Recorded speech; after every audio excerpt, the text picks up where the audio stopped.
কারো অধিকার যদি কেউ নষ্ট করে, ওই সমাজটা মানবিক সমাজ কঠিনকালেও হতে পারে না। আপনি ভাবছেন আপনার নামাজ আপনারে বাঁচাতে পারবে, আপনার রোজা বাঁচাতে পারবে, আপনার তাহাজ্জুদ আপনারে বাঁচাতে পারবে? আপনি অধিকার নষ্ট করলে কিছুই আপনারে বাঁচাতে পারবে না।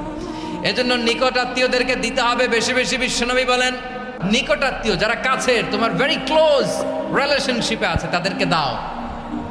দাও, দিলে বাড়িয়ে দেয় কে? অনেকে দিতে চায় না, কৃপণতা করে। দিলে বাড়ায় দেয় কে? ও মিয়া, মদিনার মধ্যে সবচাইতে গরিব সাহাবী ছিল বেলাল রাদিয়াল্লাহু তাআলা আনহু। ওনার এন্টায়ার অ্যাসেট, সম্পদের পরিমাণ কতদূর জানেন? একটা লুঙ্গি।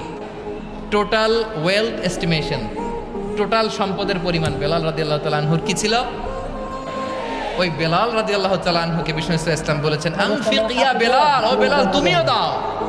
ওয়ালা তাখশা মিন যিল আরশি